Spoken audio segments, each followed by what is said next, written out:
We're going to keep the conversation going. You guys are welcome to stick around. We're just going to talk about what's been going on in crypto and NFTs and I guess the banking system, since everybody on Twitter is now a banking expert or something like that. I don't know. It's a joke. It's a bad joke. I found it funny. But yeah, feel free to stick around. But yeah, Tammy, maybe do you, since we were talking about the banking crisis, anything maybe you want to summarize about what's been going on or what happened today? Because so much has been happening, I can't even keep up.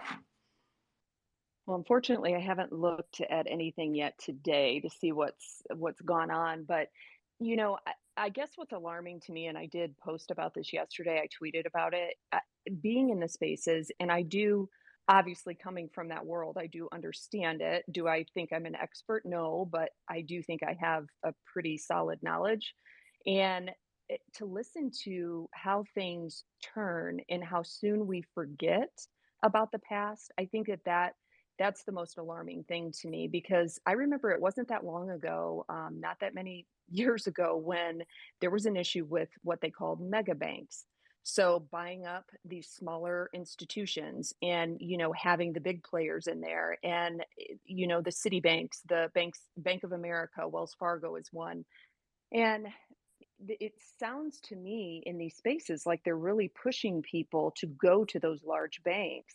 And that's not necessarily, in my opinion, the best thing to do. And it's frustrating to me to listen to it because they really are scaring people away from regional banks.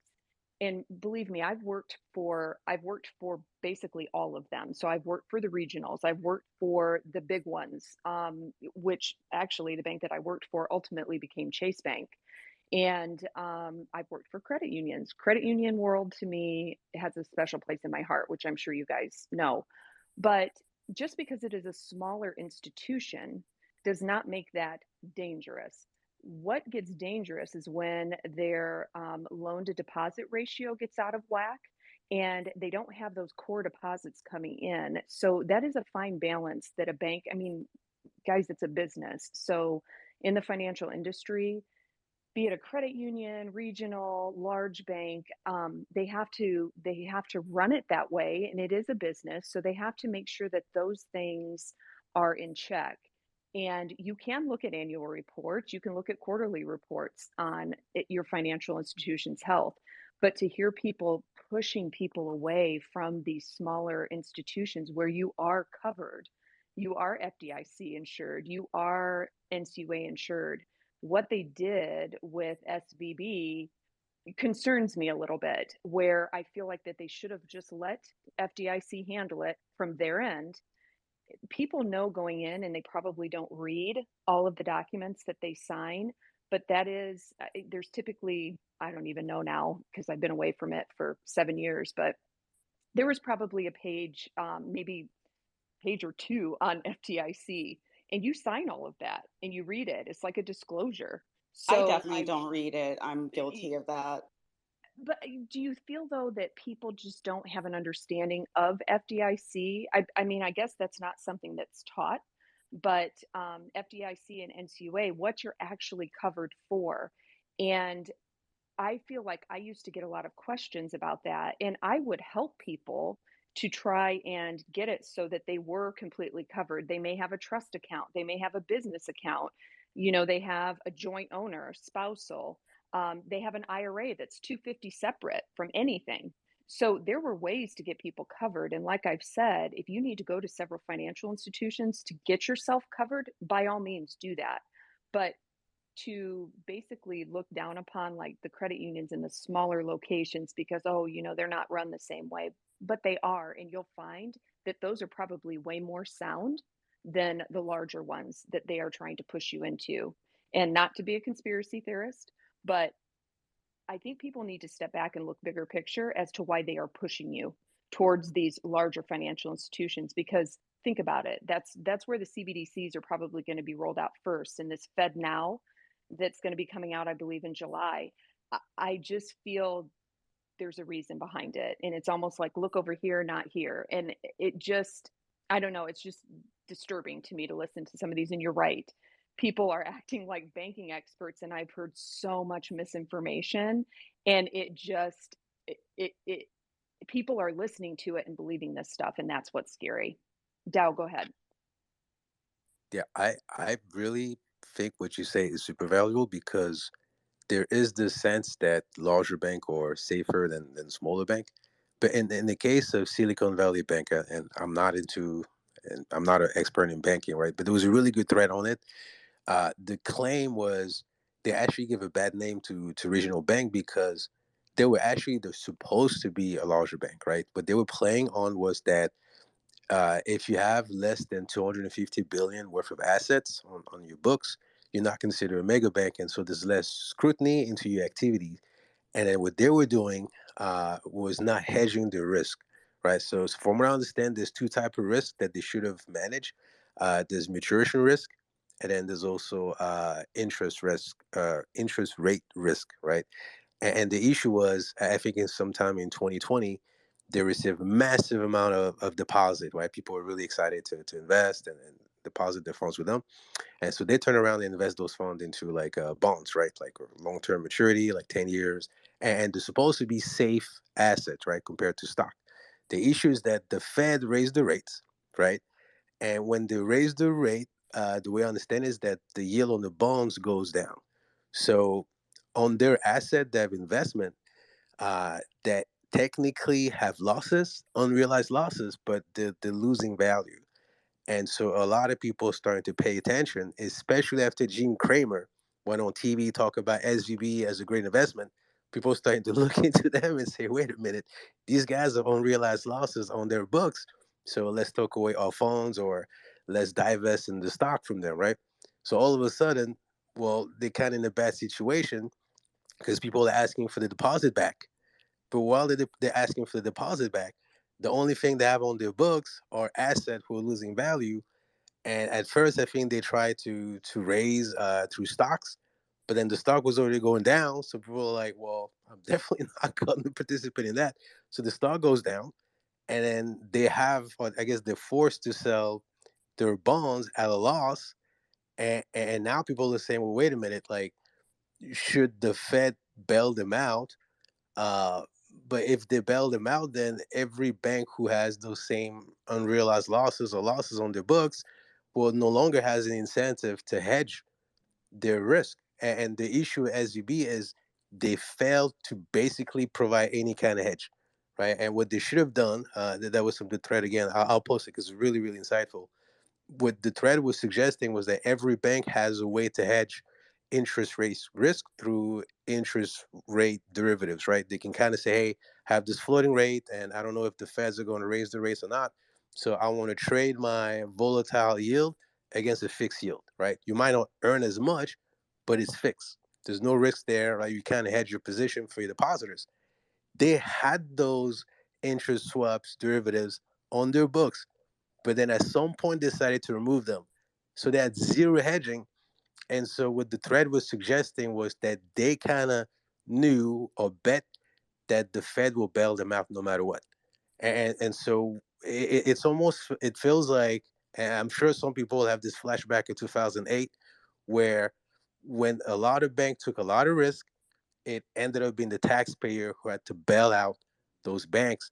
And from the banker's point of view, it's almost like I mean, it is a moral hazard. It's almost like an incentive to take risks because you know that more likely than not, you're going to get bailed out. So why even pay for the hedge if you know that you're going to get bailed out? That's exactly what happened. We ended up bailing him out, or the depositor at the very least. So I think it's a really complex issue. I'm trying to read as much as I can on that. Correct me if I'm wrong, Tammy, but I think when it comes to SVB, they're actually they're making a bad name for small regional banks, but they really acted like a large bank. Exactly. It's like they were playing both sides of the fence, and you just can't do that. And I feel that this does set a precedent going forward that, okay, well, the Fed came in and bailed us out. FDIC was going to take care of this, and then here comes the Fed. Where do you draw the line? Where do you just say, no, we can't. We could do it over here for SVB, but we can't do it for, this other bank that's having issue. And they, in an economic downturn like what we've had, when they've leveraged themselves that way, I mean, they got themselves into trouble. So they made poor choices, basically. But when you have people that hear things like this, then they start to get scared and they want to go in and they want to withdraw their funds. And that creates a double whammy because there's a run on the bank, for lack of a better word, and people don't understand how the inner workings of each branch that they go to happen. They don't understand that if they go in, okay, well, I deposited. Dave just had this situation. I don't remember what space I was in. I think I talked about this, but he went in recently to Notre Dame Credit Union. So I'll be honest and upfront, I have accounts at several different financial institutions. So let's just take Notre Dame Credit Union for just as an example. He went in, there was a guy in front of him that wanted to take out $40,000 in cash. And he was pissed because he couldn't get 40 grand in cash. And they were telling him, I'm sorry, sir, we can get that for you, but it's going to be next week or whenever their Fed request went through. So they have to request that from the Fed. And when their shipment comes in, then they're able to give that to you. So I think what happens is people don't understand how that works, so they get scared. But what they have to understand is there's efficiency models in place that they can't just be hanging on to just piles and piles of cash at these branch locations. That's not how it works. So you will get your money, but it may take a week to get that in.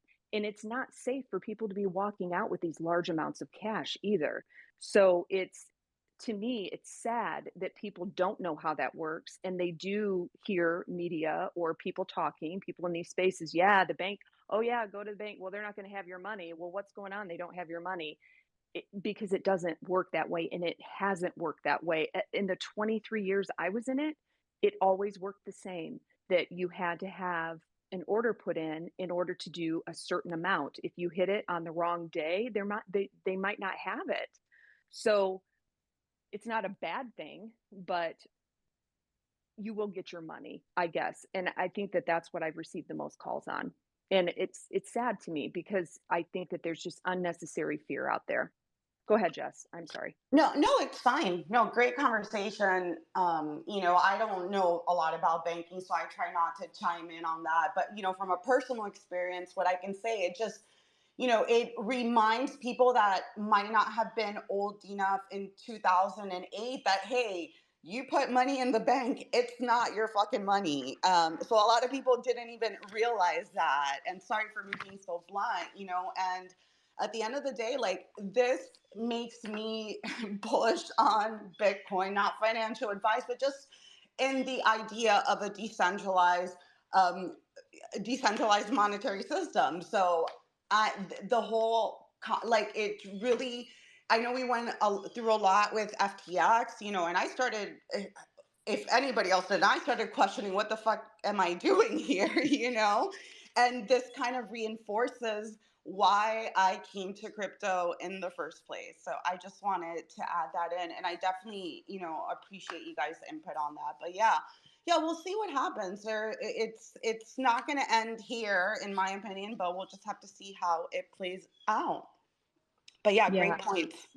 I agree. I just want people just not to be scared of the smaller, your credit unions, your regional banks. Just don't be scared of that and don't listen to the hype that they're putting out there. I think people need to realize that they are safe in certain situations and we're going to need the banks aren't going anywhere and people need to have that day to day where they can pay their bills and do these things until the future.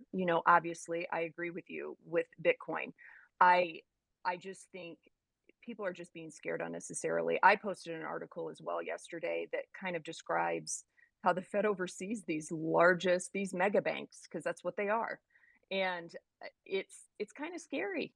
It really is. And that's what people are being pushed to right now. And it just bothers me. Like, go to a place. This is what I said yesterday, because somebody had commented and I appreciated his comment. He's like, you know what? I took all my money out and I put it into ETH. you know what? You have to do what's right for you. And if you're comfortable doing that, then so be it. But why not go to the place where they are genuinely wanting to help you at a credit union, at a regional location? These larger banks, they're making money for their shareholders and they're using you to make that money. That's what you're there for. Facts, So facts. I think you just need to look at things that way. And man, my credit union, I'll tell you this, with my debit card, okay, that I use when I go to the, Costco or whatever, in the time that I've had that membership, I looked at this yesterday. I've received back. Now, this is not a credit card, okay? It's just your debit card and just me running it as credit. And there's a thing behind that too, but running it as a credit when I go to a store, I've gotten back almost $7,000 just in rebate reward using it that way. And that's like cash money that came back to me. So the banks don't give that. They aren't giving you that. I feel like people just need to really research it. And if anybody has any questions, feel free. My DMs are open. You can reach out anytime. I'm Thanks, off my Tammy. soapbox. We no, great points. We always appreciate your input. But yeah, so we'll see what plays out. We'll see what plays out. It's going to be interesting to see. And another thing, just before we move on, like that, somebody's, hold on. Another thing that I was just going to point out that, another difference from like 2008 and now is like social media. And like, I know I tweeted about this, like you see a video of people standing outside a bank that goes viral in 5 minutes and causes panic. But yeah, we'll see. But yeah, Jesus, I see you're throwing some hands up. So one of the topics that I had on here was about the Yuga mint, and I wanted to get your thoughts about it. So it's my understanding that in their latest mint, they messed up the metadata and caused some confusion across traders. So at what point do we stop forgiving Yuga for all the mistakes? And what is your thoughts about this? That's a great question, honestly. And I think it's because, Yuga is kind of like a lot of people's first love in this space. You never forget your first time, right? Well, a lot of people are never going to forget Yuga no matter what they do. But they made up for it, in this recent drop. I believe what happened, I haven't seen all of I haven't seen all the details, but I believe what happened is they attached a trade to a certain number of their NFTs before everything had revealed. And once everything had revealed, they updated the metadata and that trait was no longer there. The issue was, of course, that there was a floor for that trait that was higher than the floor for the collection. So people were paying a premium to buy these NFTs with that specific trait, and then all of a sudden that trait disappeared and they had no differentiating value between floor NFTs. So what Yuga did is they refunded all of these traders the value between the floor and the price they paid. So some of them probably, I'm sure, even made money. So they more than made up for it. But yeah, it is a little mistake, but it does cause a hiccup. And they do a lot of very interesting things. I mean, going back to the other side, man, it was kind of a little of a meme to see them respond to that whole thing and say, "Oh, we're just going to go make our own blockchain." Because if they had any shred of intelligence between their 60 employees, no offense, they would have known that no matter what blockchain they were on, because of the amount of volume that they condensed within such a small window of time, it would have cost that much in gas on any chain. It's because of the way they distributed their minting. But I mean, clearly they didn't understand that at the time. I hope they understand that now. Even Vitalik wrote about it, right? But their thing was, oh, we're just going to create our own blockchain, blah blah. And of course, they never did, right?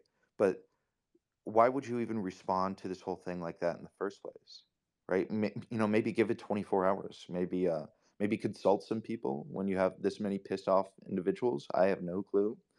But yeah, that's my opinion on Yuga PR. Yeah, I'm probably still butthurt from the other side mint that I FOMO'd in and paid like an Ethereum in gas. Never again am I doing that. RIP other side land. You still have it?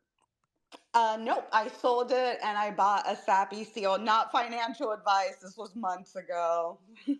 Good for you, Jess. I remember that night was so stressful too because we did not know with that gas. That was ridiculous. And here I was thinking, oh yeah, you know what? Maybe a couple $100. Oh no. I mean, that was nuts that night. Yeah, I Yeah. burned through ETH. Oh my God. Yeah. Pain, max pain, max pain. Yeah. And they never refunded people for that time. It's just disappointing that everybody is like looks up to Yuga and Yuga's perfect, but every time they make a mistake, it was the mint. Then they did the kidney beans. Somebody called it kidney beans on the ordinals drop. It looks like they messed that up as well too. So I mean, I know we're all learning and trying, but I just hate the fact that everybody's like, oh, they're perfect. Nothing is wrong. Like, let's be realistic. Like, let's put pressure on them to do better. They have a lot of money. Get better devs, you know? And then when we talk about, and then the other screw up this week on the tech side was the SHIB, the Shibarium launch. I don't know if you guys heard about that. It looks like people are saying that they copied another blockchain. They forgot to change the chain ID, and oh Lord, I don't even know what. Yeah, And it's a weird one because I know someone. I'm not gonna name who they are, but someone I really respect, and they're super bullish on SHIB. They have a whole theory on who's behind the Shiba Toshi, I guess something like that, right? Um, but yeah, like the fact that they couldn't even change the chain ID, that doesn't necessarily mean that they copied the chain, but even if they didn't, it's pretty unprofessional. So when you have this new chain, you're excited for it. If you build a proper roll up, I mean, there's certain things that you know to do, right? There's like a dev team, a testing team, a release team as well. And details like that seems like it doesn't look good either way. Either they copy the chain, it's a really bad look, or they didn't copy the chain, but they missed a few details, and those are crucial details for it to actually work properly. So it's just bad process. But if the it, chain ID, oh, go ahead, Tammy. no, go ahead, Jess. It's No, I okay. was I'll gonna remember. say if the chain and just so for people that are like, what the hell is a chain ID? So if you add like a network on MetaMask, you have to like enter the chain ID, and that identifies the blockchain that you're connecting with. So if that was the chain ID on testnet, like that doesn't make sense. So I'm guessing there's different chain IDs on testnet, right? So wouldn't somebody be able just to go on testnet? I don't know. I'm just trying to figure out how they messed that up. Like, Nah, Jess, it sounds like they just maybe never even deployed it on testnet because I'm sure plenty of chains use the same chain ID on testnet as they do on mainnet. I don't know why they would choose a different one unless that, of course, the only reason would be if that chain ID was taken on testnet, right? But, she deployed with the same chain ID as another blockchain on mainnet. So it looks like they just copy and pasted some code and paid to deploy some smart contracts, which, those are some serious smart contracts too. I'm sure they probably spent well over $100,000 deploying those in gas costs just to have to completely deploy new ones all over again because they just copy and pasted the code and didn't fucking change anything. And it's just trying to make a quick buck off their holders. I'm sorry. Yeah, like there's still doubt into what that means. But the one thing that if you're a developer, you understand is that this feels like this was manually done, as opposed to there's like a process and different people involved to make sure that you follow a certain process. Like when you deploy, as Jesus is saying, like expensive a piece of code, you got to have a release management. You test things, you make sure everything is in order. You have a list of to do things before you release it. This feels like this was like one, brainiac developer say, hey, I can do this, in my spare time, like on Friday night, and just release it. That, oops, I forgot the chain ID. And I think that points to the issue is not necessarily if they copy a chain or not. To me, in my opinion, the issue is that they lack the process to be a serious project. Yeah, because everything, a lot of stuff is copy pasta because it's open source. So that's like not the big deal. I agree with you, and that's like a huge thing. Yeah, I was always a little bit hesitant about Shibarium just because they came out with so many tokens. You have Bone, you have Leash, and it's called. I was watching a video yesterday just trying to catch up on this. It's called Puppy Net. Did you guys know that? That's what the YouTuber was calling it. He was calling it puppy net, and I was like, "What? What is he talking about?" But yeah, Brad, what's going on? I saw you come up. Anything you want to chime in about Shibarium screwing up their launch? Yeah, I think I'm not sure who just said it, but it looks like some copy paste Fiverr dev action, which is just bonkers to me that, somebody would even attempt to put out this level of smart contracts without a staging environment, without a testing environment, without an official audit, I mean, there's so many things that like need to get done just for, I mean, basic, I mean, like not saying that every NFT project should pay to have their contract audited, because I mean, at the end of the day, like minting an NFT is like, very, very simple as far as the smart contract, like language and shit is concerned. But yeah, when you're talking with currencies and doing anything DeFi, staking, LPs, I mean, like there's a lot of things that can go wrong, and so it's super important to at the very least get your shit audited. And I mean, any auditing firm would see this and be like, "Whoa, whoa, we got to charge you guys more." Like it's all jacked up. So I don't know. I mean, um, I was never really into it, like I never got huge into the SHIB and all that stuff, so it kind of flew under my radar, I guess. But looking at this contract, it's just a mess, dude. And like, yeah, I mean, chain ID, like I'm really, really wondering if they did just like hire some Fiverr devs, or some copy pasta devs, because there's no way any dev that truly understands what they're doing would let that fly. Well, apparently talking about what did you call it, Jess? Puppy Puppy net? net, puppy Well, net. apparently there's Puppy Gate as well, because apparently BitBoy was going to be doxing Oh the yeah. founder. What I mean, and what does that like? What was the deal on that? I don't even know. Yeah, so I think Bitcoin was fighting them, and now he's on his vendetta, like he is every week. He has somebody new he has a vendetta out with. But yeah, it looks like Bitboy wants to dox the SHIB founder, and yeah, we'll see if that ever happens. I think he has enough on his plate right now to worry about with Ooh. the lawsuit. I mean, come on, bro. What lawsuit? By the way, I'm trying to find when. What up, Leo? Good morning. Good morning. Good morning. Sorry I'm late. I had a customer that came in. Oh, good morning, Shirley.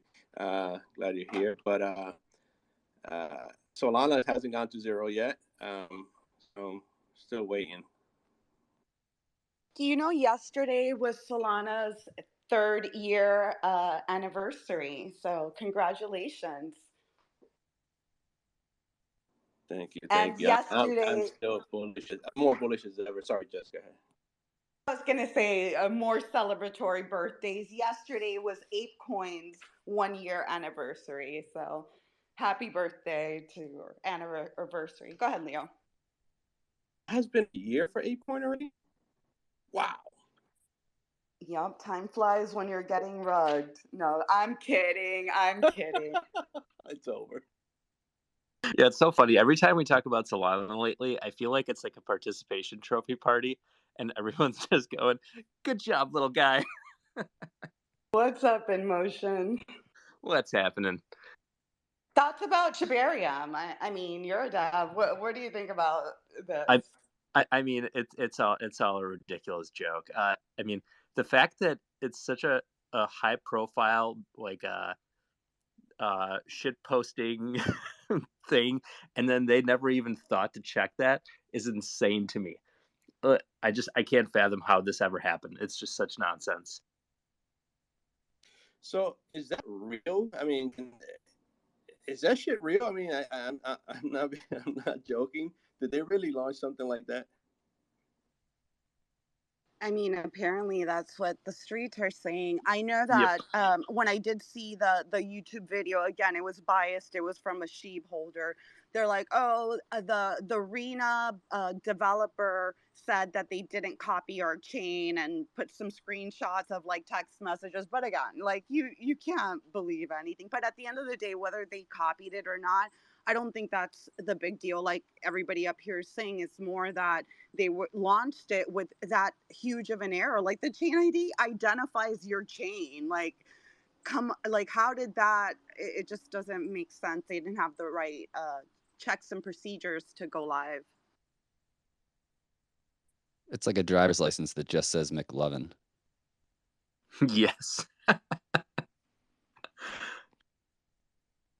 But yeah, so we had 2 birthdays yesterday, Solana and ApeCoin.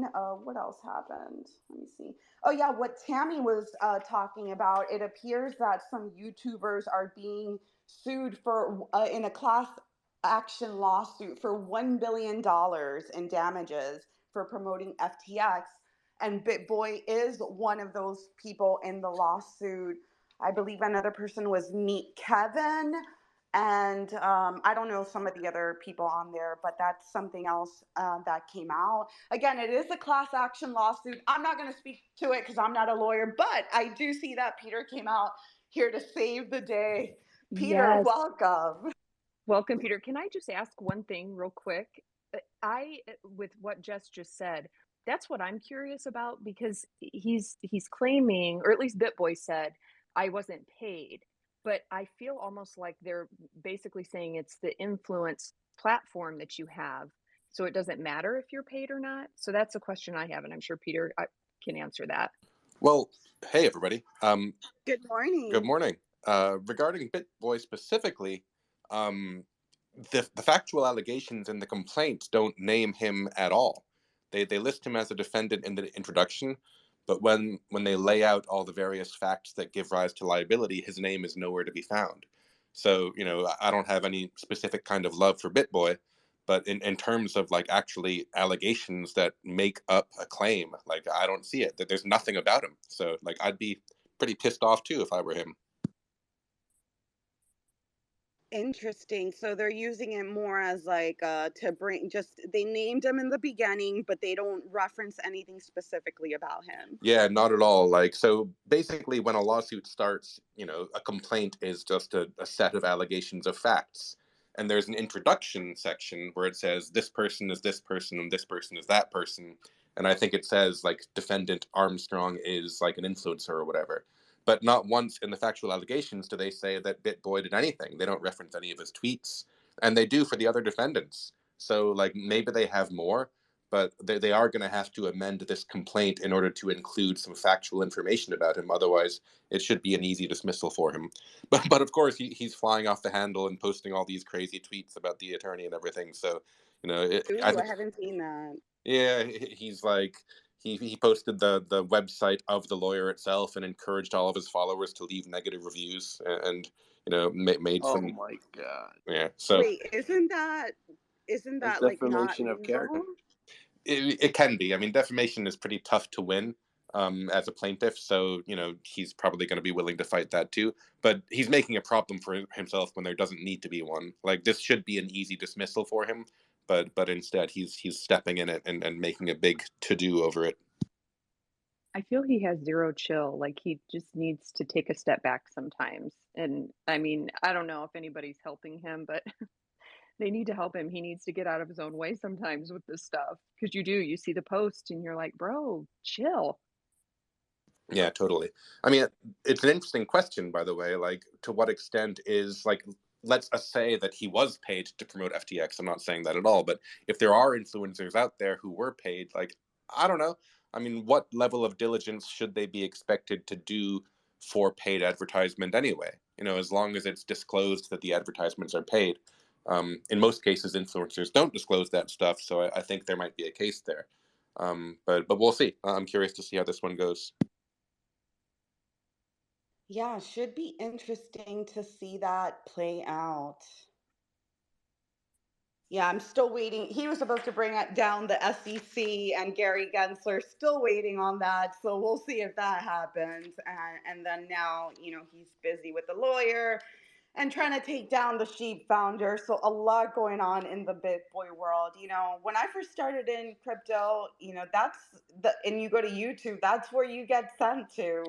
So I don't know. I'm glad that I moved away from that, I guess is my point. I should make one final clarification just on the BitBoy thing. There is one, I've pulled up the complaint, and in paragraph 29 it says Armstrong was paid to endorse FTX.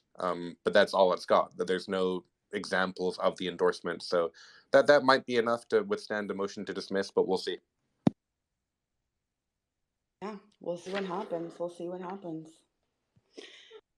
In other news about law, since you're here, what was it? Oh, Binance US has been trying to buy Voyager forever. Finally, they were trying to block it again. The US government tried to block it again, and the bankruptcy judge ruled in favor of Binance US acquiring Voyager. Like at this point, they just need to save these Voyager peeps. They've been waiting, so hopefully that goes through. It seems like they're just throwing a bunch of fluff at to try to prevent the deal from going through. Yeah, totally. I mean, bankruptcy is such a complicated proceeding. And so, you've got special committees over here and everybody's got counsel. And if you ever actually go to a bankruptcy hearing, it's extraordinary if it's like anything over $1 billion. There'll be like 30 attorneys there for like 10 different parties. And there'll be committees of the debtor, there'll be shareholders, there'll be people representing, the regular folks, probably a less expensive law firm there.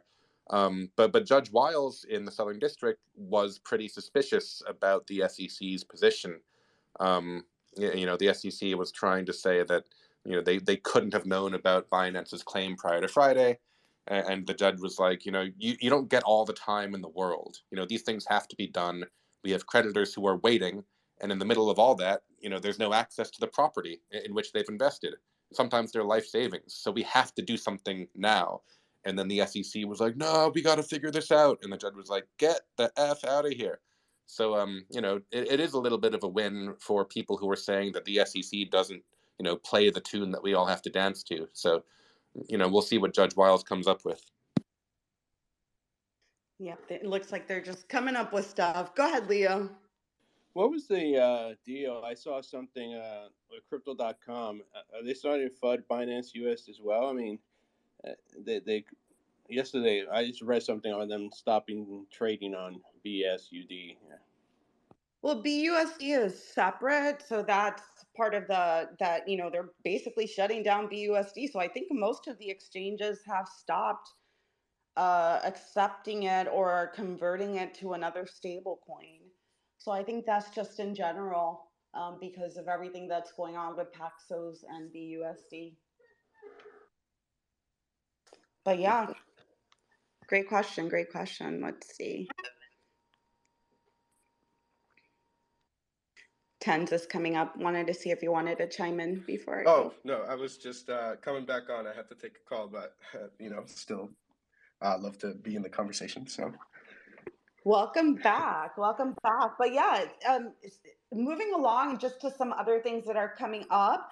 Dow, I know you're going to be excited for this. It looks like on Thursday, the devs finally set the date for the Shanghai Hardfork, which will allow for Ethereum staking withdrawals. So that's happening on April 12th. Finally here. What are your thoughts, Dow?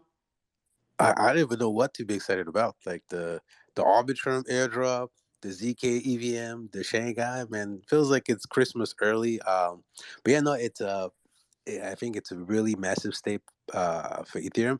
If you compare the staking percentage, like the amount of ETH that's been staked compared to for other chain proof of stake chains, it's really low, right? And so one case could be made that it's the inability to withdraw that's limiting the amount of people willing to stake. So once that's in place, not only is it exciting people that want to withdraw the stake ETH and people that want to stake their ETH and know that they can withdraw, but it's also now we can actually focus on optimizing the base chain for layer twos. And so the upcoming upgrades, they have weird names. Like one is proto dank sharding, and then the other one is dank sharding. Basically, what they translate to is a 10x in performances. And so that's coming later on this year. I am super stoked for that. I mean, not that I'm not already enjoying the cheap and fast transaction or arbitrary optimism, but it'll get to a place where it's almost you won't even notice it. It'll be instantaneous and sub pennies transactions. So that's really exciting. You know, it's crazy. I actually see you smiling when you're talking about this. I can picture you smiling. You were actually laughing while you were talking. You're Right. not wrong. I always make I'm not even gonna say that joke. We'll keep it going. No, but yeah, so that's gonna be interesting to see. So aside from, so you talked about like the shard tanking, and some of that stuff goes over my head. But aside from being from like an end user perspective, now you'll be able to withdraw your ETH. Anything else is gonna change from like an end user perspective at this time? I'll take that as a no. Well, I was waiting for other people to chime in. My 2 cents, right? This isn't just me speculating. Is you have a lot of large institutions who are actually taking risk management seriously. If you don't know when or if you can withdraw your funds, it's not a good investment for your depositors. So all of a sudden, the ability to withdraw, uh, my guess is there's a lot of large institutions who are looking at ETH and saying this is a safe asset to invest into. Now, how they invest into it, I don't know. Does it have to be like something like GBTC, like a security that, wrapped some ETH into it, or they can directly through some DeFi solution invest into it? But I think in general, people or TradFi institutions who are looking to invest in DeFi and crypto in general will look at stake ETH as a safe asset comparative to other things in the space. All right. The difference between Bitcoin is with ETH, with stake ETH, you actually earn something on top of it, right? So you can bet on it appreciating over time because it's deflationary. There's ultrasound theory if you believe in that, but it's also that you're earning something over a long period of time. Like 4% is pretty good comparative to other rates that you get in TradFi. Yeah, that's a great point, Dal. Yeah, I felt that way too. Like I don't stake any ETH now, but I know that now that there is the option that I'll be able to withdraw it, like when I want to. Now it'll probably incentivize me to actually do it. Go ahead, Leo. What's going on? This for Dow. I don't know if he because what I heard that new ERC token coming. That's a whole different world, right? I mean, we can probably get from another space. It's probably a long answer for that, but from what I understand, you can't really just mint like like the contracts that we have now based on NFTs and stuff like that. You can't really just mint with that, right? You have to get a whole new wallet and stuff. Is that correct? For which ERC? That I new didn't follow. ERC 40, I can't remember the name of it. It's Oh yeah, Count the small abstraction. That's wallet. CIP. 4337. Yeah, I haven't really read too much into it. I guess like you'll be able to create a new wallet, so it won't interoperate with your existing wallet, but you can create a new wallet like that. Uh, I don't know, man. I've heard a lot of pushback on that. I think people are waiting for the actual fork, so it's not just a smart contract, but it's actually like part of the chain as opposed to. So it's a good direction to what it would look like for us to have like smart wallet. But I think the long term solution is actually for I think a soft fork or a hard fork to be implemented, and then you have by default smart wallets. Yeah, it's less of like a whole wallet and more so they're calling them like smart accounts, it's just a smart contract that allows you to essentially like make transactions from an account that was newly created. And it's kind of complicated how the abstraction like process works, but essentially it's kind of like you and a friend each know a secret type thing. It's very similar to zero knowledge, to where you essentially, someone has a number, we'll call it a secret code, right, that they can use to withdraw funds from an account, and the person that puts those funds in the account also knows the secret word, and that way neither of those parties are using their actual like Ethereum address that's publicly visible on all the public ether scans and things like that. It's almost like a burner phone kind of idea, to where it's like you use it and then it's done, it's gone, throw the account away, you don't ever need to touch it or use it again. And so it's interesting, but it's also like way right now, it's so new, it's very overcomplicated for the things that it can do, that I think that most people will end up using it for. Um, it, I would, I don't know, man. I honestly just suggest everybody don't FOMO into anything just because they're hyping that they use 4337. There's still going to be, we're going to see it get broken a couple of different times before we finally have a great solution that's functioning and working without problems. Yeah, that's the great point. And yeah, it's my understanding that for the smart account, aka account extraction wallets, you would have to create a new wallet. And the reason for that is that they're doing a soft fork. So the only way to convert all the existing wallets would be for Ethereum to do a hard fork and implement that so that previous wallets can have the same functionality. But Yeah, yeah, it's oh, sorry, go ahead, Jess. No, you guys are just gonna agree with you. You're like, yeah, exactly, you nailed it. yeah, so we'll see what happens with smart account. That should be interesting. That should be interesting to see. But yeah, like Dow was saying, the other thing that's coming up on March 27th is the Polygon ZK EVM. I think they did, let me just double check here. I saw Sandeep. I think they did confirm the date. Yeah, I see it here on the Polygon page. So what is that going to mean for anybody who has no clue what ZK EVM means? What does that mean for an end user? Oh, dude, it's gonna be so dope. It's gonna be so dope with ZK EVM. Essentially, in a nutshell, what it allows is batch transaction submissions. So like what you can do now, it's gonna be most prevalent in any of the major brands or any company or any team that's looking to run some sort of loyalty and rewards type system, or gaming. It's gonna be huge in gaming. Any type of on-chain mechanics or on-chain process you have that would require tens of thousands of transactions being submitted, every hour. Um, right now, I mean, the cost efficiency on that, on like, mainnet would just be, it's ridiculous. You wouldn't do that on mainnet. You'd end up with like the other deed gas wars.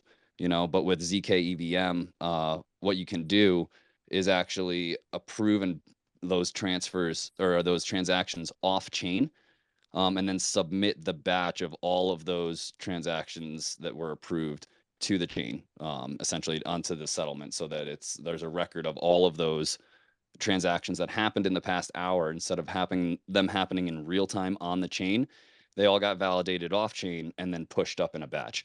And so, yeah, like I said, with Polygon now, right? So I mean, already our transactions on Polygon are like what, like 2 cents to mint, like a penny, if it's real late at night to mint something on Polygon. Well, so now, I mean, if you're running all of these batch transactions and it's only going to cost you, 5 cents to maybe a dime for every 1,000, 2,000, 3,000 transactions. I mean, it's going to be hugely beneficial for all of any major brand, any gaming studio, once that rolls out, because now they can actually on chain handle loyalty and rewards and stuff. It's gonna be so dope. I'm so amped on it. Yeah, I just wanted to set up for users to kind of understand a little bit of ZKs a little bit better.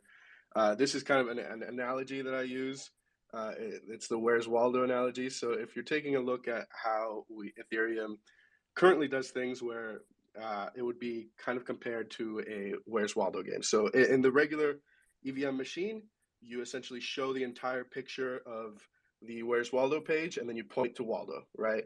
Whereas in ZK, all you have to do is you take a little cutout of Waldo and you give it to me. And I know that you found Waldo because you've shown me a picture of him, right? And so that is where the massive kind of throughput increase comes with ZKs.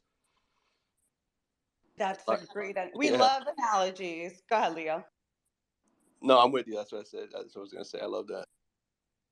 No, and what you're saying, Brad, like that this could also help with gaming. It does look like Polygon is also pushing for that like gaming narrative. I did also put up to the NAS a disclaimer. I am partners with Unstoppable Domains, but they just launched their .polygon domain names, and they're targeting like gamers and things like that. So it's going to be interesting to see that whole Polygon ecosystem and Wait, we can't hear you anymore. You went into like a buffer. She rugged. I think she's still there. Jess, She muffled. It yeah, might be you're in the her Oh, buffer can phone. you hear me area. now? Sorry about that. Yes. Okay, sorry about that. No, I was just going to say that it's going to be interesting to see what happens, especially with the ZK EVM. Everything is right around the corner. Yeah, ZK EVM 2 weeks away. ETH Shanghai Hardfork less than 4 weeks away. So fun stuff happening. Our Arbitrum airdrop March 23rd.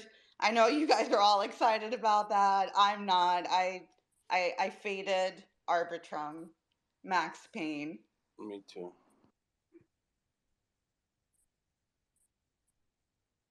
But yeah, so the Arbitrum token is dropping March 23rd, and it's going to be a governance token.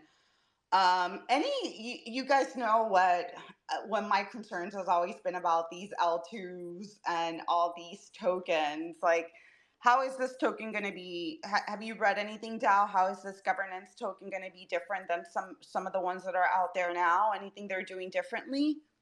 I'm still dancing from the announcement. Like my head is still ringing from it. I'm still Dancing in ecstatic. cash. I was rolling on the floor, dancing, screaming. Probably my neighbors thought I was going nuts. Like I literally like ran from my room from one end to the next when they finally announced it. Did you guys saw the video? Like it was a cool like 1 minute like nerdy but like really fun video about the announcement. They had some developers in the video, some influencers there, just to make like the announcement really cool. To say, hey, people have been asking for a long time. When is there a token coming out? And when's the token coming out? And they plenty really good. They have good documentation. They have a clean way to check if you qualify for the airdrop and what step you made to qualify for it. Yeah, to your point, it's a governance token, right? So in terms of utility, the question is out. But if you believe in the vision of Arbitrum, right, what they're saying is, and you notice also like for now they're optimistic roll up, but they're open to scaling solutions, right? So just like Optimism, right now the optimistic roll up, but they could also venture in ZK roll up. But the similarity in the vision is also that Optimism have the OP stack, and we saw that Coinbase is building their own layer 2 or roll up based on the Optimism stack. And now if you go on the Arbitrum website, you'll see that they have this vision for layer 3s. So if you're annoyed about layer 2s, sorry, you're gonna have to hear about layer 3s, because I think they call it orbitals. So you can build your own rollup using the same technology that they use for Arbitrum 1 and for Arbitrum Nova.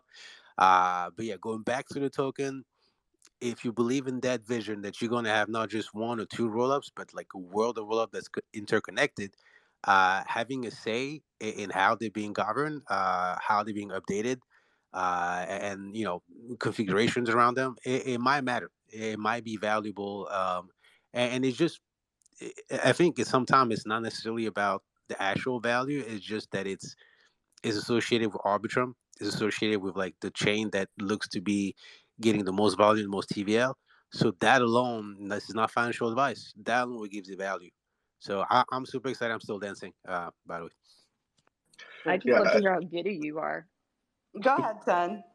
I was just gonna add because I tuned into their fireside chat, and I believe I'm not sure how they are doing this exactly, but they have spoken about the DAO also controlling the licensing rights around the technology. So if you want to build your own rollup or layer 3 or whatever, you're essentially going to need DAO permissions, and that probably will come to some financial agreement But other than that, governance is not a meme. I think it's highly undervalued.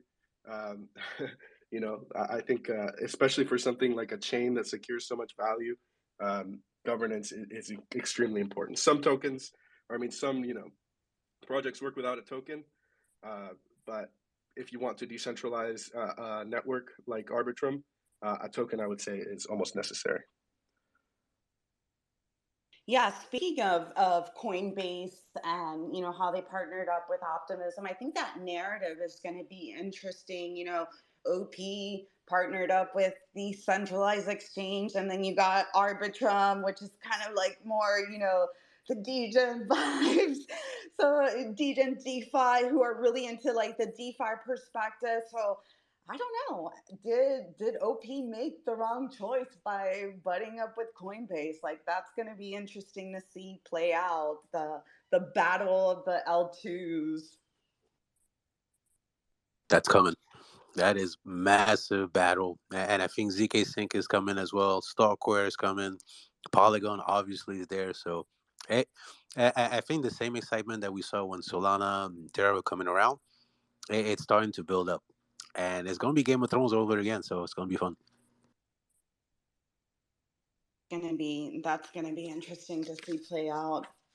Something else that I saw, I was going to talk a little bit about AI, but so ChatGPT 4 came out. I know if you guys haven't heard, but one thing that I saw that was interesting as far as related to crypto, I'm not sure if you guys saw that post that was going around that somebody dumped a live Ethereum contract into ChatGPT 4 and asked it ways to exploit it, and to give them, so just it kind of had my mind racing, like how could ChatGPT basically you could do that with any live contract and say, hey, find me the vulnerabilities, how do I exploit this? Like, that's insane. Yeah, it's insane what it can do. They actually had, I think it was on Good Morning America this morning, the founder, and he was saying, he was asked the question, are you, I forget how they asked it, is there anything that you're fearful, the capabilities that this will have in the future? And he said, yes. His answer was yes. And he said, honestly, if I answered that question with no, he said, you should question me, and you should be apprehensive or leery. So I was just like, ooh, way to be honest, but it is kind of scary in the future, the capabilities that it could have. Yeah, and on that contract thing, it's certainly interesting what it will be capable of doing in the future, and I think that will be one of the functions that it probably will be able to serve. But also, just a caveat that ChatGPT was trained on previously available information on the internet, so that particular contract, already was previously like post-mortemed by multiple organizations. So the answer and the exploits that it revealed were also publicly available on the internet. So that's likely how it got its answer. Although, Gotcha. yeah. I'm curious about that. When I'm so sorry. Sorry. Yeah. The one thing that's kind of telling about ChatGPT for the time being is if you're in any kind of expert field, can you hear me? I can hear you. Yeah, if you're in any kind of like expert position where information isn't as easily available as it is on the internet, and a lot of it is proprietary, ChatGPT straight up fails or gives you wildly incorrect answers and claims that it's the truth. So until they get past that kind of burden, I think a lot of things are in the clear. And I've noticed when I try, because I've gone in there and I've played around with it, and I've gotten a message a couple times that it couldn't give me any information, basically forward from, I want to say it's like September of 2021. Have you seen that? Yep. Yeah. It's only, I think there's only an allowed date there, but if you use it within the Microsoft system, it gives you more up-to-date information, but still it's only information that's publicly available. But the thing that's really cool about GPT-4 is you can now input images, and I think you can input up to like 25,000 lines of text or something like that. So you can import like papers and things like that, which really ups the game there. Yeah, there's like the thing is with the GPT, right? So, well, it's definitely important to note for everyone that like Chat GPT is just an app that's using GPT-4. You know, GPT-4 has a lot of capabilities. Yeah, I've got a buddy that's building some really crazy stuff with it. He's calling it DigiBrain, you know, but essentially has linked it to his own database, right? As opposed to like built Chat GPT, but instead of it being fed off of its existing database, kind of supplemented it with information that it would like it to pull from, you know, and that has huge implications for, I mean, all sorts of different applications, you know. But with the smart contract stuff, like as soon as GPT came out, I was like, dope, let's make my job easier, and started trying to get it to write smart contracts. And it just does a terrible job. You know, it does a really bad job as far as optimization, as far as safety and security. And I mean, yes, it would be functional, maybe. I've never tried to deploy any of the crap that it's given me, but like realistically, it's a great starting kind of framework for people. You know, if you're like a beginner dev or you're learning how to write smart contracts, it's so helpful because it'll actually feed in some of the, I guess, like the bare minimum requirements for you to kind of look at and play with and things like that. But I still think that we're a ways off on the code side of things before it's really kind of, I mean, I would definitely not trust it to audit anything of mine, and anything it gives me, I'm going to have it professionally audited, you know, because it's just, we're not there yet. 100%. And also, just so everyone is aware, if you haven't seen this before, it is trivial to write a CNN and like a level, large, small language model. It's not anything that a developer in the space can't do in like the span of a couple of weeks. It's the fact that all this data that's being pumped into it is kind of like we don't know exactly how it's being trained, and that's kind of a dangerous part. All of that is at the hands of OpenAI, and when Google launches its stuff, it's going to be Google. So we have no idea how this data is being, I guess, categorized into right or wrong answers. So when you're like, if you're asking it, and I did this a couple of days ago, I was doing some kind of in-depth SQL queries, and it kept on giving me the wrong way to stuff columns into one field. And it kept on telling me that it was right. And I was like, this is wildly wrong. Why are you telling me this? And then when I pointed out the answer, it said, oh, I'm sorry, you are correct. That is the right answer. So like, what the hell? I was just trying to see how like stupid, like really one-off things could break it. And there's so many examples of this. And at some points, it'll actually tell you to go F yourself and make your own stuff. No, I totally agree with you, in motion. I dropped that screenshot in the chat yesterday that I'm like, you're wrong. Like, that's not true. And it came back and it's like, yes, I'm correct. And then I sent them a link and they came back like, oh yeah, sorry, you were right. And I'm like, if you just absorb whatever it spits out and don't understand the content that you're actually reading, like it's really not, you could put out incorrect information. There's So this really funny meme a little while back. This guy's like, ChatGPT, does 1 + 6 = 8? And the thing's like, no, it equals 7. And he goes, but my wife said it's 8. And ChatGPT goes, well, then your wife is wrong. And the guy goes, my wife is never wrong. And ChatGPT goes, okay, fine. Then the answer is 7. Yeah, it's awesome. I saw that too, man. There was another one where like a guy like essentially trained ChatGPT to truly believe that 2 + 2 is 5. Went through like this whole stream of commands and whatnots and was just like, no, you're wrong. It is 5. And you know, ChatGPT was like, I no, from everything I can tell. He's like, nope, you're completely wrong. And it is 5, to the point where at the end he goes, so tell me again, what's 2 + 2? ChatGPT goes, well, the answer's 5, of course. You know, it's like, oh, great. All right. Yep. Fantastic. And there goes our downfall.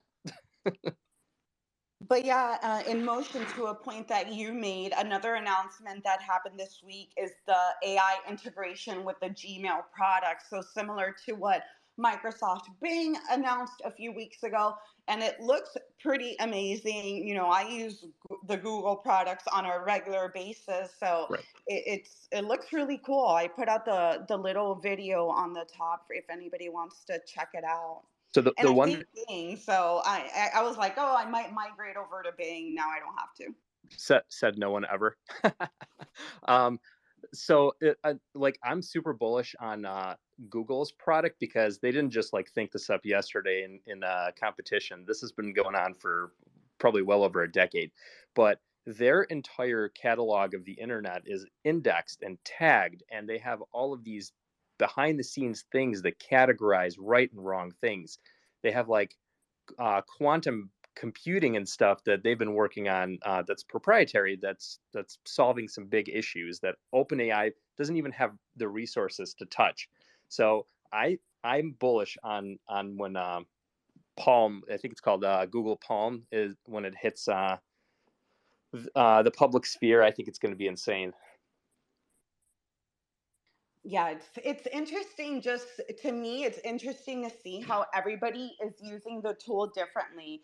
Like some things that I look up are not what like other people are looking up, and I think that's just going to lead to endless possibilities. I am seeing a lot of like threads. There was that thread that went viral about the one where the guy started a business and is letting ChatGPT basically like drive the direction of the business. And it's funny, the one of the quotes in the comment is like, when you could have ChatGPT work for you or work for ChatGPT, which is like basically what he's doing. He's telling ChatGPT to tell him what to do. So that's an interesting concept as well. I put that up there in case nobody has seen it. There's this really, really incredible short story that came out maybe like 15 years ago or something like that. It's on the internet, it's for free. It's about kind of the rise of AI through the perspective of this one guy. And it basically just starts out as a restaurant program. It's called Mana by Marshall Brain. So it starts out as a restaurant program that literally tells its employees through a headset what to do at any given time based on sensors that are all over the restaurant. And it just has access to all this information and it guides people. And then it just keeps getting better and better and better until it replaces people. Yeah, it's going to be interesting to see that. But yeah, so a lot. Oh, go ahead, Ken. No, I was gonna make just a dumb joke. Just the McDonald's kiosks, taking over all our backup jobs hitting crypto. Dude, have any of you guys have the new self like checkout kiosks at your gas stations? Like they just started putting all of those out here, and it's so weird. Even in the airports too, if you guys ever do that, where you can walk in and it's like that virtual, like you have to make sure that you have, I forget what it is. You guys probably know. You just grab what you want and you walk out like everything's done. It's crazy. And I It's gotta be honest, go ahead. Yeah, it's absolutely nuts. So I'm going to Japan in June, and I've been kind of prepping myself in case anyone here is from there. Like a whole bunch of restaurants are like kiosk checkout only, and sometimes you never even get to see the chefs preparing your food. It's all like behind closed doors. You just walk in, you tab your thing, and then the food comes out to you. It's crazy to me, you guys. It really is some of this stuff now. But I gotta be honest with you, even when I do my grocery shopping now, I do the like shop and scan where I don't even have to talk to anybody. And I know that sounds awful, but I don't know. I think during the pandemic, it's just become that where I just walk through, I scan a barcode, all my stuff's paid for, and I'm out. I do it at Sam's. I freaking love it. But I mean, we are kind of coming to that contactless society, and it's kind of, I mean, it's good in a way, and in some ways, it's kind of sad. I went to go pick up a pizza the other day, and the people that at the checkout counter at the restaurant were like a bunch of dumb as rocks kids, right? And I'm sitting there, I'm like, why couldn't this be like a self checkout thing where I can just pick up my stuff? Yeah, I Exactly. was trying to find that post that I had shared with you guys earlier this week about the 25 jobs that will be replaced by AI. Off the top of my head, I remember paralegal was on there, social media manager, like content creators. So a lot of things was on that list about possible jobs that are going to be eliminated with AI. Another one was like data analyst. So things like that. I'll see if I can find it. It's somewhere in one of these. I'll look for it too, Jess. I think I retweeted that. I'll look. But yeah, so but besides that, moving on from ChatGPT, that's always exciting. I've been definitely using it a lot. Another thing, just NFTs. Let's talk more about NFTs. An announcement that came out this week: Instagram is sunsetting NFTs from their platform. So I think that was less short-lived than the Coinbase NFT marketplace. So all those mints, I don't know what's going to happen to that, but that sucks. And another thing, I don't know if you guys saw the Magic Eden post. So speculation, Active, I see you out there. I know you had commented on this. It looks like a few weeks back we had talked about Magic Eden possibly being the marketplace for ordinals, since Solana's in Rust and the ordinals is written in Rust. It kind of like made sense, and they put out a post with the the orange Bitcoin background, kind of insinuating it seems like they might be a marketplace for ordinals.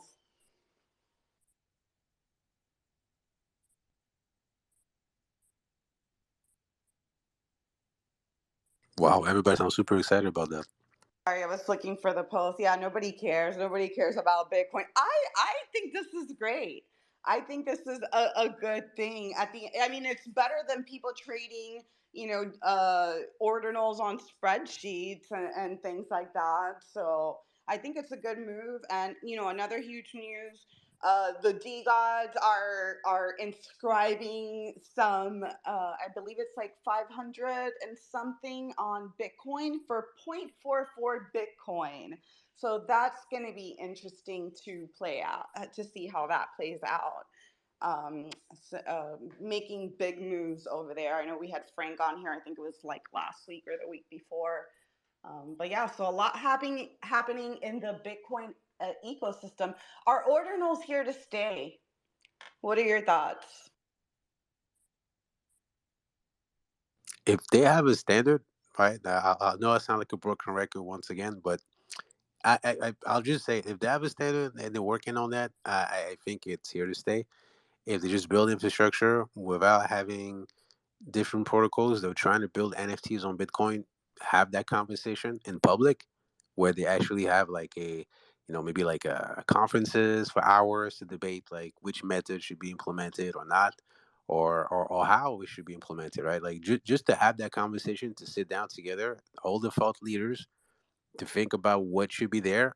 And the main question, probably the first question, should be, should they take anything from the ERC 721, right? Because obviously, as far as I understand, Orbital is completely different from what ERC 721s are doing. But is there anything to learn from that, right? Yes or no? Or is it a completely different standard? So I think unless they have that conversation, and I'm glad that there's infrastructure being built around it, that Magic Eden is building around it, but there's going to come a point where someone has a really cool idea for an NFT or a non-fungible type of primitive on Bitcoin, and they'll say, "Oh, well, actually, I can use Ordinal for that because it just doesn't work, right? I need to build something else."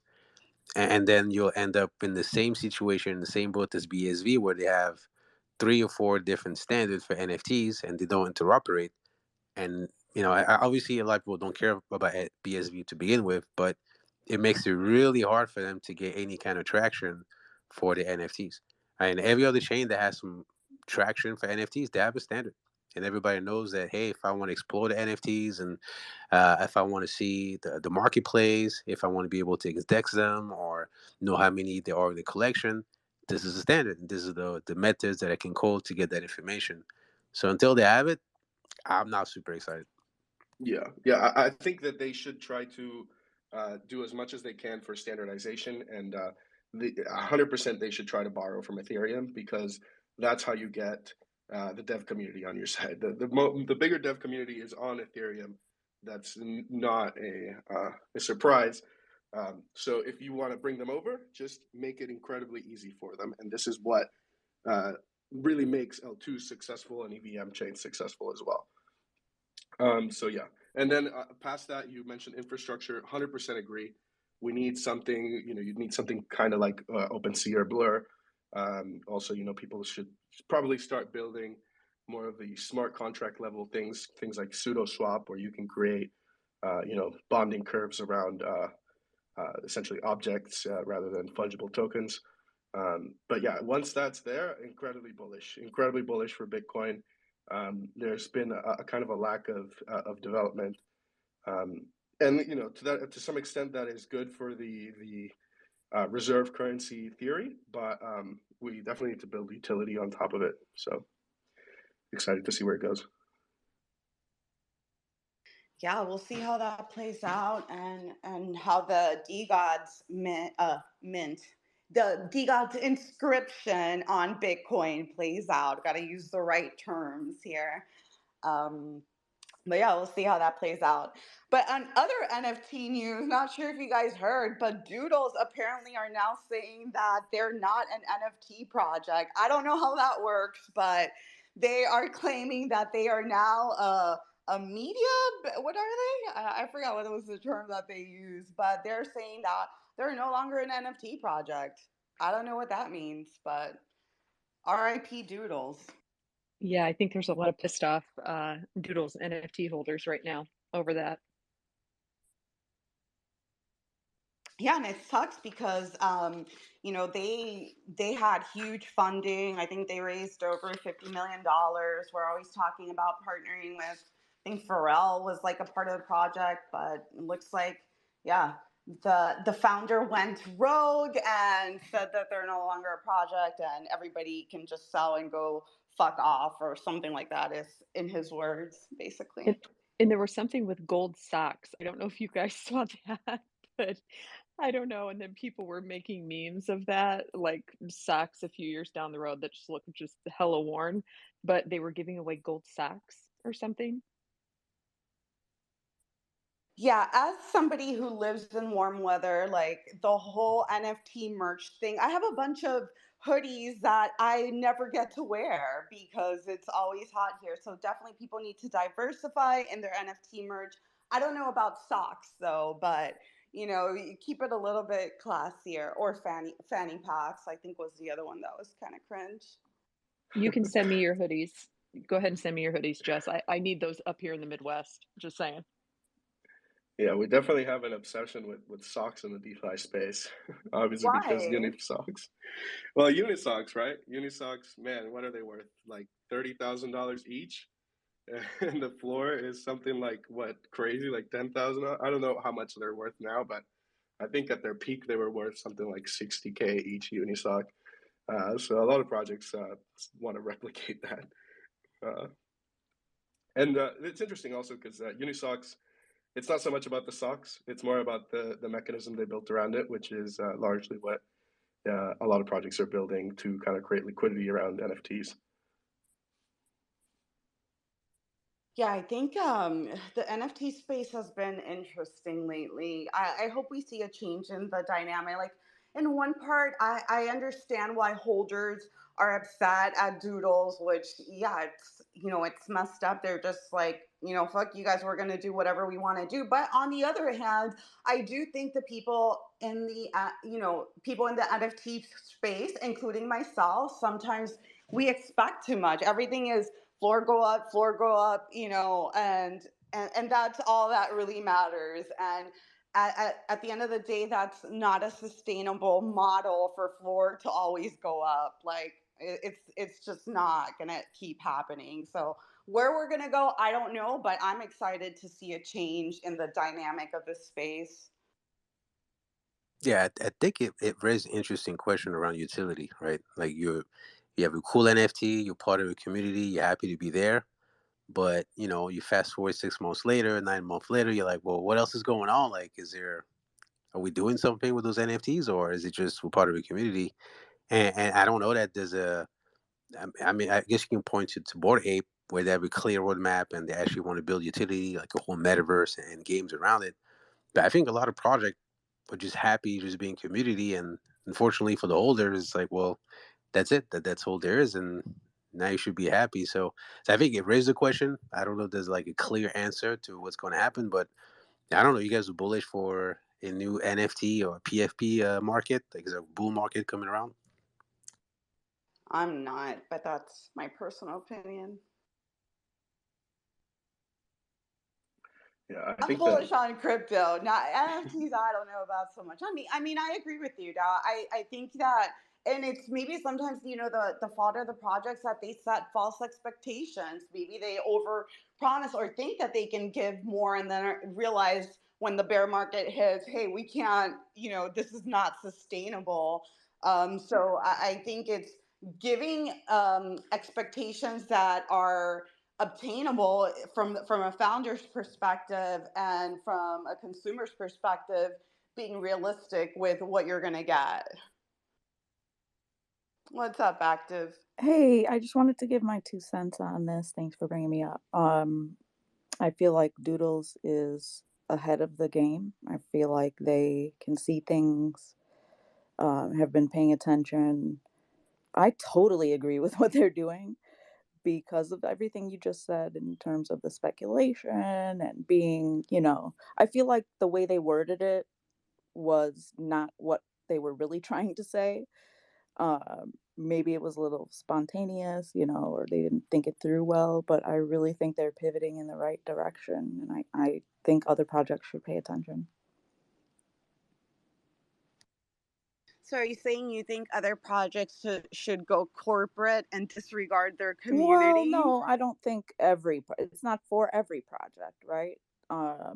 I just think there's many layers to this. One of them being legal and just all the speculation and trading is what is fucking NFTs, to be honest with you. So I think they're just really looking into the future of what's going to happen with NFTs. And I feel like there is a strong possibility they head in that direction. And I know it's kind of a hot take, but we love the hot take. I've been here. Keep it spicy. I've been here for a while observing and really thinking about these things. So I just think it's something to think about and pay attention to.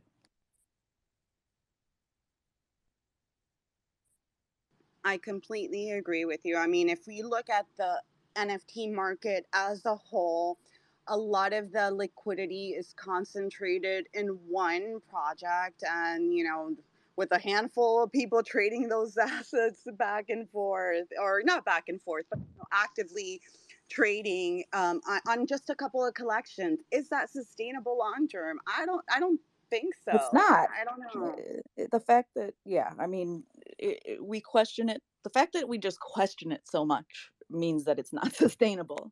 You know what I'm saying? There's way too many holes in these stories, right? Like it's obvious that it's not sustainable. So I think projects need to be willing to pivot, and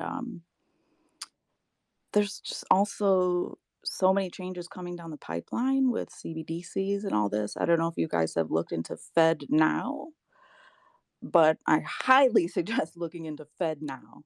It's really fucked up from what I can tell. I'll put this, I was going to do a post, but I haven't had time to like fully put it together yet. But I'll put this document I found in the comments. It's very concerning. I found an account called Fed Now Cash. Fed Now Cash. Yep. I'll put it in the comments. The Fed now is promising, sorry, Tammy, really quick. It's promising instant payments. How they're going to do that, I have no idea. What does that mean for crypto? I have no idea. This letter, I'll post it in the comments right now. It's very eye-opening as to what they want to do and concerning. So I'll do that now. Active, I agree with you. That's something that I mentioned earlier. And take a step back, everybody, and just look at the big picture of everything that's going on right now. And I'm telling you, that's why I brought that Fed Now up as well, and the CBDCs. I'm telling you, there's more to it. It's bigger picture. Did you bring that up? Sorry, I didn't hear you bring that up, but yeah. No, I didn't talk about Fed Now, but I have been researching that myself too. I'm very glad you brought that up. So if you pin that, I definitely will read it. Wait, so real quick, is there a way to just do wires instead of waiting 2-3 days? It's instant wire. Is that what it is? Yeah, it's instant payments. I just put that letter in the comments. Yeah, it's a Fed coin, basically. Whether they're using, Death is coming up, and no, not targeting this to you, Death, but I know the XRP community has been like, yeah, this means XRP, you know how they go wild, but I doubt that, blah, blah, blah. Death, what's going on? Go ahead, Tammy, and then Death. I was just going to say, even in the financial institutions, it's been this way for a while. Before I left the credit union, it used to be that we would have to send. So if you went in to make a deposit, we would go ahead and obviously have to send in. If you're bringing us a check, my lead teller would have to, send all that stuff through to the Fed, and those things would go out, at certain times a day. We'd have them pick up everything that we had, all the checks. Well, they streamlined everything, and everything was routed directly into the Fed. So those things would go through a machine. They didn't have to go anywhere. No courier had to come pick that stuff up. So they've been kind of slowly doing things all along. And I mean, that's been a bit ago. And that was even to cut down on the kiting that was happening. So it was much more difficult to do that. But this whole thing with the Fed now, I don't know. I don't know how I feel about it. But If go you ahead, look Deb. at I am the so letter sorry. I posted, the last 2 paragraphs are very concerning. I definitely will read it. Morning, guys. Thank you for having me up. What? Good morning, Death. What's going on? Just, if anybody has any detailed questions on anything that has to do with FedNow and their faster payments task force, this is something I've been looking into since 2015 when they first made the federal payments task force. And, one of the things with FedNow is some of their partners are like partners like Volante Technology, which, it's funny, like you look at 2015, the faster payments task force was the first founding member was Ripple. And it ends up being that for FedNow, they chose to use Volante Technologies, which is Volante. If you go on the Volante's website, very well known in the banking sector, Volante Technologies. But however, if you go to Volpe, which is the FedNow service engine that they're going to be connecting to, is directly integrated into RippleNet. So it's very, very interesting. Wait, so real quick, just to understand this, because what I thought was happening was, what I thought the Ripple people were saying was that the court case that the SEC has against Ripple is to slow down the adoption of Ripple, or I don't know, XRP or Ripple, and then it gives time for things like FedNow or Swift to update and make their technology irrelevant because, hey, we can do the same thing, we can do stand transfer. But it sounds like what you're saying is actually that even FedNow is using Ripple technology. Well, they've at least partnered and been using the team of RippleNet since 2015. I don't necessarily know it. Exactly. Right. It's all speculation when you talk about what was the lawsuit out because it was there to harm them, or nobody actually knows that. However, if you want to think about it from a network perspective, this is the way I kind of look at it. And so how we have like the internet as like the base layer that we have all of the protocols that connect into each other and network out to all of the other networks that exist. I look at FedNow or the Federal Reserve as they're trying to become basically the base layer, so that your banks and your financial institutions will basically be an application layer.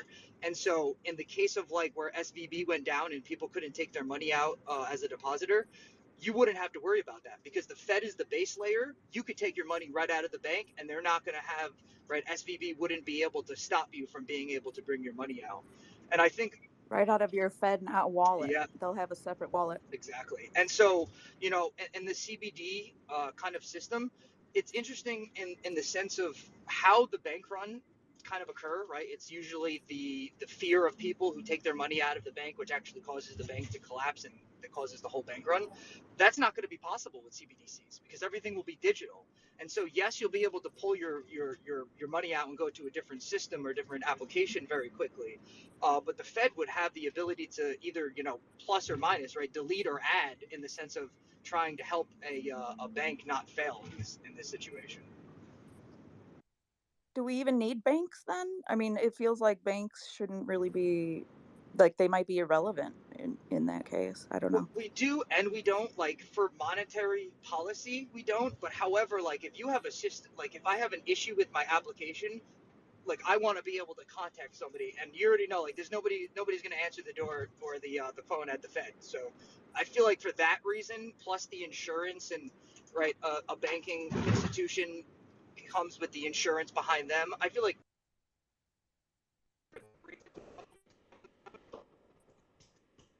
Oh, wait, they got you. You're Gary rugging. Gensler, he's coming for you. You gave too much info. But while he's rugging, I think that if there's a federal banking system, that things could just change dramatically in terms of banks being irrelevant. Why would they be siloed like that if it's like a federal? I don't know. I'm not an expert in this in this topic, but I just feel like they'll phase out eventually.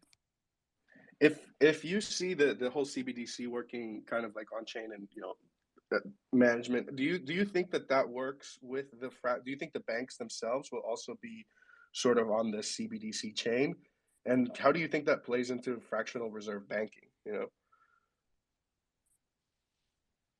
Yeah, I like that question because I think when we talk about CBDC, we have this, or there's usually an assumption that it's going to replace like, retail money, right? But there's also the vision of CBDC being just money for banks, just so that there's an accounting that's on the same ledger and there's transparency in interbanking transfers and activities, right? But some central bankers are saying that's all they want. They want a wholesale CBDC that doesn't touch retail, right? So we can have potentially in that scenario stable coins and other form of money existing, and then what's backing them is CBDC, as opposed to maybe a more dystopian vision where we're directly using CBDC. And in that scenario, to what Active is saying, there may not be a lot of use case for commercial banks because we can directly bank with the central bank and get services and fiscal policies directly through the central bank. So why even need a bank at that point? I think you guys too, that it's going to take a lot of adoption as well. I remember being still back at the credit union, and my members were so upset because the Fed was basically pushing them to get their Social Security by direct deposit. They didn't want to do that. They wanted to get their paper check, they wanted to bring it in, they wanted to cash it. That was quite a to do, and they really basically forced their hand on it and said, no, by this date, we are going to be all electronic. Those are going to be direct deposited. But even the adoption rate of that was so slow. Like people just did not want to do it. They did not want to convert over. So I think things have to get a lot clearer in that time. I mean, to me, that is way down the road. I agree. Time frame is important here. Go ahead, Johnny. Sorry, my dog's barking. No worries. I've been rugging this morning. Can you hear me okay? A little We can hear low. you. Okay. Well, if you can hear me well enough, I'll keep going. Let me know if it changes. So one of the things that happened, and I think, Jess, you pointed this out to me, yesterday, private banks, big banks, infused $30 billion into New Republic Bank, like a medium-sized bank, in essentially a private bailout. Like they just sort of like buddy slush some of our deposits into your bank so that the Fed keeps, I think they're doing it so the Fed will keep their hands off the banks.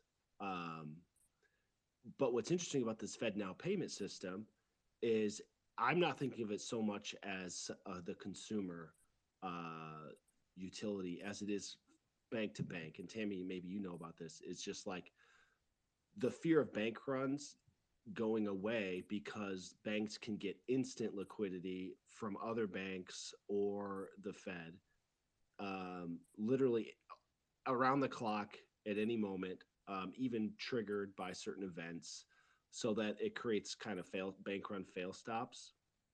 I see this as what they're doing with that technology, not so much the P2P.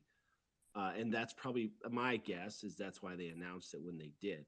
Do you have any thoughts on that? Can I Tammy? just read what this Fed Now Cash Twitter profile says? Manage Yeah, your. where did you find that Twitter profile from? Why does that look sketch? It's Fed Now Cash. It has a blue check. That Look means at nothing. no, I know. August of 2022. I don't know. It's either so the PDF that I attached is from the same. I don't know. Just look into it and make your own conclusion. But manage your cash in deposits at over 44,000 crypto ATM locations. Get paid Yeah, with that doesn't seem like it's United States FinTech and R&D account. yeah, because they say crypto. The Fed now has I know, nothing right? to do with crypto. That's why that threw me a red flag when I saw that. Why am I not seeing that? Is that up in the nest? It's in the comments. It's in the comments. Oh, it's in the comments. Okay, I'll Yeah, go yeah. there. Mhm. Yeah, I mean, it could be somebody who just came up with their own fucking thing that they're trying to propose. I don't know. Yeah, because just because I saw crypto, The word, like yeah, the word crypto that throws me a red you're flag. right. But sorry, Johnny, what was your question? I forgot what it was. Maybe I did too. No, mostly for Tammy. But so, what does this FedNow system do for banks? Because from bank to bank, like to help solve like instant liquidity crunches. Because I see it as a good tool for, over the weekend, any time of day, any time of night, moving liquidity into banks to prevent bank runs or to create confidence in banks. I can totally see where you're coming from with that. I guess I hadn't really looked at it that way. I obviously that is a huge issue, the whole bank run, because I mean it's very much a domino effect when that happens, and it terrifies people. It scares them. Even though you have access, basically online to do things, it's the physical cash. So that solving a liquidity issue, like what you're saying, I could totally see that. So yes, I guess I hadn't really looked at it that way. Yeah, and in the context of that, the private bank bailout this weekend, which I think is like the first I've ever heard of. Wells Fargo and Citibank and them putting $30 billion into a competitor bank just to provide liquidity, like that is really builds a lot of confidence in the banking system. And then when you add in this, like the instant liquidity, I think it builds a lot of confidence in the United States banking. Yeah, I can see where you're coming from with that. I have not heard of that either. That's not something in all the years that I was in it that I ever saw happen.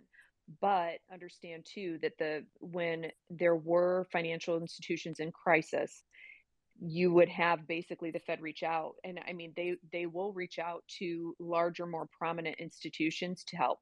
So, or to basically take them over. Um, but no, I have not in all my years, I have not seen that.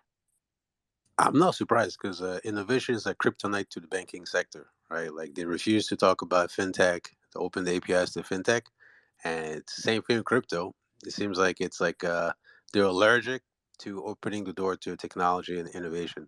Like I remember having a conversation. I used to work at Wells Fargo of pieces of code that was maintained in Cobalt. Now, if you know anything about Cobalt, this is like code from the 80s that maybe like a few nerds in the whole world know how to manage. And part of that ecosystem was managing hundreds of millions of transactions per day. So, yeah, there you go for when it comes to innovation. Go ahead, Brad. Yeah, with the CBDC type stuff, I think that it's more so a precursor so that they can, integrate blockchain technology across much, more systems. It's kind of like if you were to start a business, right, and you wanted to be a crypto native business but have a retail location, like as of right now, it's like you can't pay your overhead with crypto because as of right now the banks can't really take it. You wouldn't be able to manage your payroll and your employees in crypto because the payroll services anybody that's used like Gusto or Just Now or JustWorks or some of those like third party payroll systems, they're not set up for crypto either. Your supply chain, your ordering of products and all of that's not set up for crypto. At the very end of the day, the first thing you would have to do is set up all of the payment channels to work with crypto before you could do anything else. And I think that that's kind of where the CBDC thing is going. I don't think it's the intention behind this here is not to have everybody have like one global coin that we can buy groceries with and buy gas with and pay our bills with and do all of those things. I don't see that happening. More so as I see this is just kind of setting up the framework and the guide rails to have other systems like the DMV and like mortgage payments and auto payments and court systems and things like that. Essentially, this is setting it up so that you have the option and the ability to pay with a token, a coin, a crypto, whatever you want to call it. Ultimately it might end up just being, I mean, maybe it'll end up being USDC. I mean, we saw how like that almost crashed and crumbled, but somehow came back, And so I think that there's more going on here. I think it's less dystopian as of now. But I guess really we're gonna have to just wait and see. Great point spread. Completely agree with you. Go ahead, Death. Yeah, and I'm sorry about losing service beforehand. My biggest fear of this, right, is that we're in this transitional moment where the smaller banks, and we're seeing it like with the Republic Bank, are going to get eaten up by all of the bigger banks because they realize the incentive model behind the game is about to change.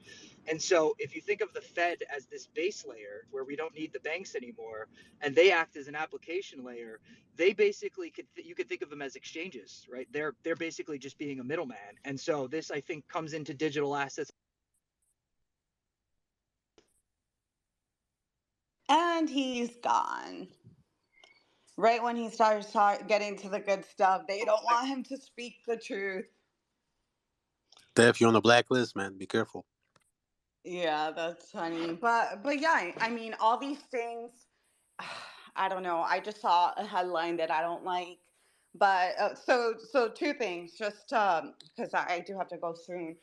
Fidelity announced this week, in the midst of all this turmoil, Fidelity is now opening up anybody can buy Bitcoin now. And the headline that I just read, and again, it just got posted, and CoinDesk sometimes does do retraction, so please be wary of that. It seems like Coinbase is considering maybe making a move out of the U.S. It looks like. So yeah, if Coinbase is considering it, I got to get my plan in motion. I was going to ask ChatGPT, what is the easiest way to become a resident of the Bahamas? Because that's where I'm headed to. Are we going to have to hunt you down someday in the Bahamas, Jess? I heard there's a really good property opening up. Sam's old place? Yeah, I can't afford that. It's going really cheap. But yeah, I mean, imagine that. Imagine if Coinbase, and again, very recent article, but imagine if they were to make a move out of the US. Like, where the hell does that leave us? That leaves us buying Bitcoin from Fidelity and the government, overseeing every single thing that we're doing with it, basically. But that's going to be interesting to see that play out. I just found another document. This is actually from the Treasury, so it's legit. That's CBDC options. It's from March 1st, 2023. As a digital form of a country's currency, a CBDC would likely have three core features.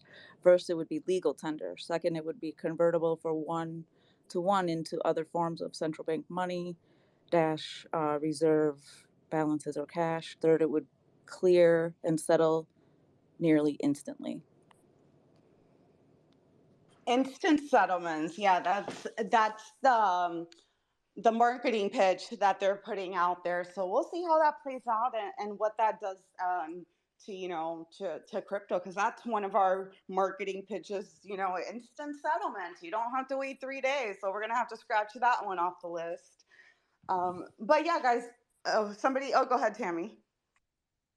Oh, I was just going to say that, yeah, when I was reading some of the documentation, it was even kind of trying to attract people that live paycheck to paycheck, and they deposit their check in, and, there's a hold on it. There's a hold for so many days. So it's, they're definitely trying to attract, for sure. I just wonder, I don't know. I think I just have to look into it a little bit more. What's scary about that is, I mean, we all know here that like the education level amongst the normies or the general population on crypto and blockchain and how this all works is significantly lower than most of us have here out on crypto Twitter and people that are working in the industry. And I think that that's the scariest part about all of this. Is go to next time you're at the bank, ask the teller or even ask the manager, like, what do you know about crypto? And it's almost I can almost guarantee you, like with a 90+% probability, that you know more than that teller does about cryptocurrencies and how this works. You are spot on, Brad, seriously, because I still have people that I worked with that will, if I bring it up or if they've happened to have heard that, I got into crypto, they'll say to me, they're like, "Well, I've heard that that's all a fraud. All of that's a fraud. That's all a scam." And so that is still the mentality, but honestly, that is the way they are taught.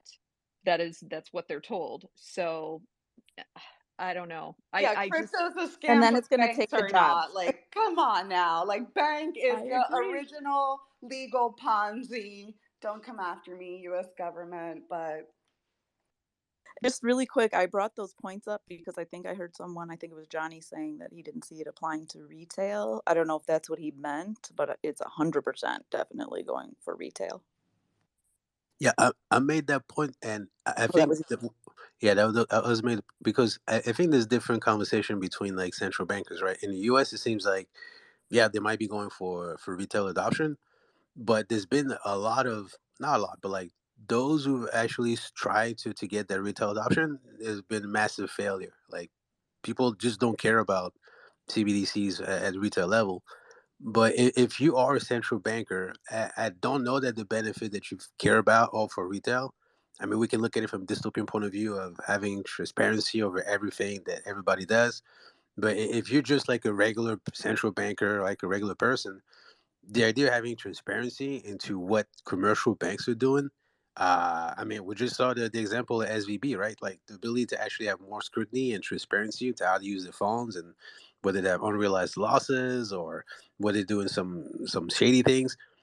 The moment you have a CBDC, you have way more transparency, like way more ability to do the accounting. So in a positive scenario, all the central bankers outside the United States, I heard like from the Swiss bank or I think Singapore as well, they're really focusing on wholesale CBDC as a way to get transparency from commercial banks, not so much to bother retailers and see what they do.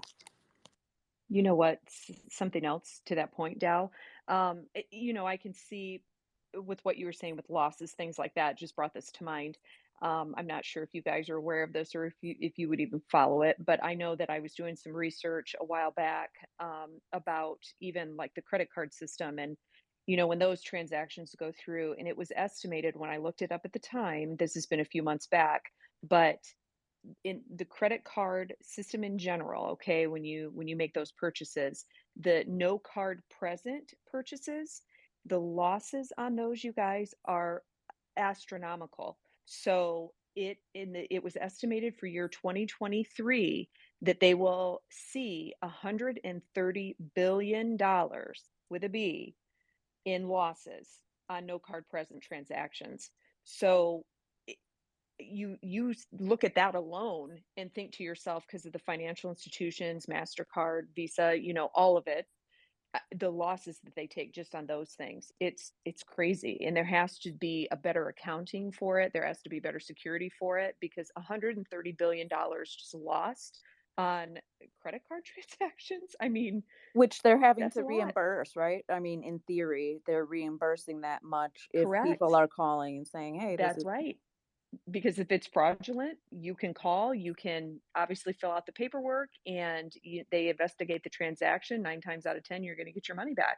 And then they're the ones that have to eat the loss. They have insurance for it, yes, but I mean, that's a lot of money. Yeah. yeah, call the banks and tell them you did not buy little Shiba Waggy Inu and see I've if they'll. tried. I didn't buy that NFT. That wasn't my They're like, "No, MetaMask. you bought that shit. You bought it."